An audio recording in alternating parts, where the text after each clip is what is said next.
Hello everyone, welcome to an Upgrade Your OET vocabulary quiz by Bose Learning. Today's quiz is all about an odd angle and it also includes a nursing roleplay. My name is Sona and these quizzes and roleplays are designed to help you with your everyday lay language and get you ready for your OET.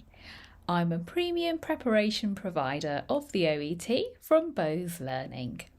Bishuka Adhikari got in touch with us on our YouTube channel and said, thanks very much for these little videos. Please give them some more content for nurses.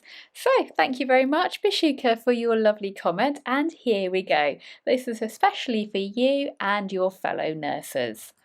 And even if you're not a nurse, then keep watching to learn some new and useful phrases. We'll start off with some questions. Then we'll look at the role play and then we'll look at some useful language. Okay, so first of all then, what does an odd angle mean? What about sticking out? And what preposition would you use to join the two phrases together? Do you have any ideas? Hopefully the images will give you a bit of a clue. And once we've answered these questions, we'll look at how we can use them in an OET speaking roleplay. So first of all, what does an odd angle mean? Now this is connected to a break or a fracture. As I'm not a healthcare professional, I'm an English tutor. I take all my medical information from the NHS website or other reputable sources. I always include the URL, you can see it at the bottom here, and I'll also put it in the information box below. So an odd angle is about an injury to a thumb or a finger or another appendage, and it's when it's pointing at an odd angle, it's not right. Something is not in alignment, and that's the idea of an odd angle. So if you've broken your finger, for example, it's probably not in its correct place, it's not in alignment, and therefore it's at an odd angle. What about sticking out? If something is sticking out, it's not pointing in the right direction.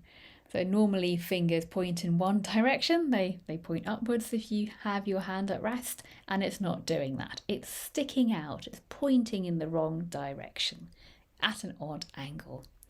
And that will give you a clue for what preposition you can use to join the two phrases together. It's sticking out at an odd angle, or it's pointing at an odd angle. So sticking out here is the phrasal verb, which means pointing. And yes, we do have two prepositions together, sticking out at an odd angle, because that means pointing at an odd angle. But let's get on to the treatment advice. Again, this is all from the NHS website. So this is something you could tell the patient over the phone, perhaps, while they're waiting to see a doctor. You can tell them not to move their finger or thumb, and it may help to tape it to the finger next to it. You can tell them to lift their hand up to reduce swelling and to apply an ice pack. If there's a cut, to cover it with a clean dressing. And you should tell them that as far as painkillers go, to take paracetamol is fine if they're allowed to, but not to take ibuprofen until a doctor has confirmed whether it is broken or not. If it's possible, they should remove any rings from the affected hand. Once they get to hospital or to a clinic, then the doctor or nurse, you would try to straighten their finger, perhaps. Straighten, if that's necessary. And of course you'll give them an injection of local anaesthetic to numb the pain. You may put their finger in a splint or a cast so that it's strapped, or strap it to another finger to keep it in position to make sure it doesn't move about. And if they need one, you could give them a tetanus injection. For more complicated breaks, they may need surgery, and you can also invite them back for a follow-up appointment. Also, you can encourage them, if they need to take a painkiller such as paracetamol, to keep their hand up to reduce the swelling or to rest it, and to gently hold an ice pack against it for 20 minutes every 2 to 3 hours. and of course encourage them not to use the affected hand so it can heal properly. In terms of how long it takes to recover, well, that usually takes between 2 to 8 weeks, but there are no guarantees. It can take longer, and it may be as long as 3 to 4 months before full strength returns. Once it's healed, they should be encouraged to use their finger or thumb as normal, otherwise, it will stiffen up.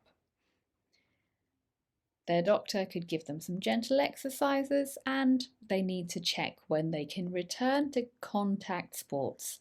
So that's sports where you are playing actively against someone else, like rugby or tennis, or any other activity that puts a lot of strain on their fingers. They should get that checked out.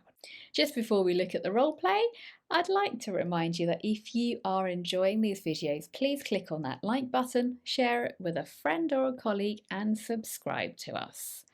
Okay, let's look at how the NHS advice translates into your OET role plays. I'm going to give you the role play and give you 3 minutes preparation time to look over it. Here we go.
Okay, so let's look at this together. We'll break it down first of all. The setting, of course, is important, and this time it's an emergency department.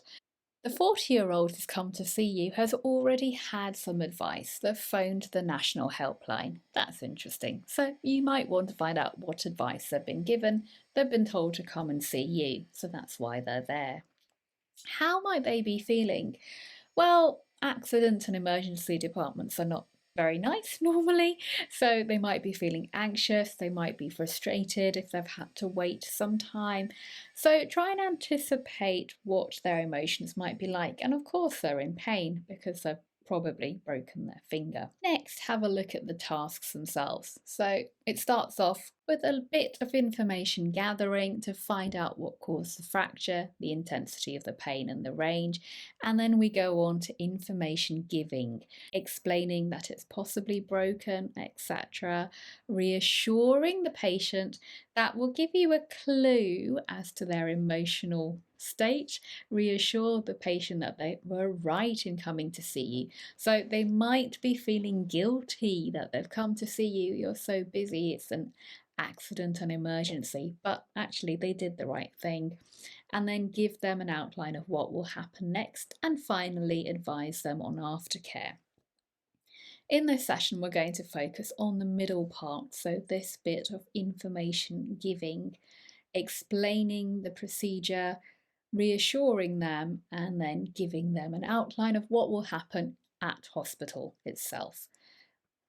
First of all, explaining that it's possibly broken and you will check with a doctor if an x-ray is necessary, but you suspect not because there's a long wait, and as you know, the aftercare procedure is the same regardless. Whether it's broken or not, you would treat it in the same way. As you're looking at these notes, just remember they are notes, so you have to translate them. You have to put the correct grammar in and then use the correct language that's appropriate to the patient that you have in front of you. So think about what kind of language you can use. You could say something like, well, it certainly does sound as if it's broken, but I don't think you'll need an x-ray. I will double check with the doctor, but normally, even whether the break is confirmed or not, we would treat it in the same way. And the other downside of having an x-ray is that there would be rather a long wait. We're very busy today, and actually it wouldn't really change anything because you treat it in exactly the same way. Why have I highlighted these auxiliaries? Well, normally in English, we say auxiliaries quite quickly and we contract them. I'll double check with the doctor. This time, we're emphasizing it. We don't even need to say does. It certainly sounds as if it's broken, would be fine. But I'm using these auxiliaries, I'm emphasizing them just to tell the patient that I do understand what's happening, and therefore, even though I do understand, I still don't think an x-ray is necessary. So you're conveying that information to the patient with this auxiliary here. And here I will double check again. It's a little bit of confirmation, a little bit of reassurance that you're going to check with the doctor. You're not just making assumptions, but this is what you think in your vast experience. So those are some phrases that you can use to explain the immediate procedure. Next, we need to reassure the patient. So you've told them that the A&E is very busy and they might apologise or they might be feeling guilty, and you can say, no, you absolutely did the right thing in coming here.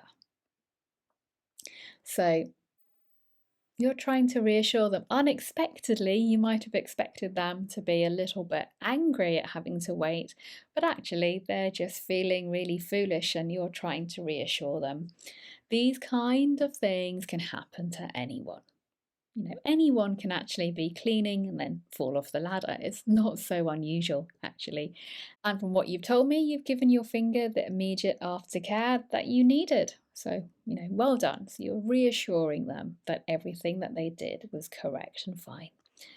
Next, you need to give them an outline of what's going to happen. So you can tell them, okay, let me go over what we'll do next. So we use a phrasal verb, go over, which means outline.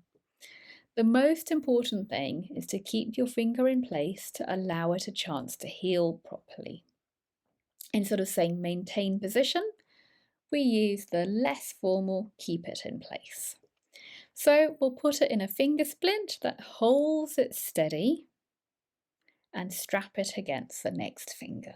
So you're again using different everyday language to talk about maintaining its position. Okay, so there are some phrases that you can use for information giving. If you want to practice with a friend, then here's the interlocutor card. Take a screenshot or have a look back over this and let me know how you get on. If you want more information about our on-demand courses where we go through more speaking techniques and also writing techniques, then take a look at the information box below and don't forget to click that like button, share this video and subscribe to us for more OET tips and tricks. Why not watch another video right now and see you again next time. Take care. Bye bye.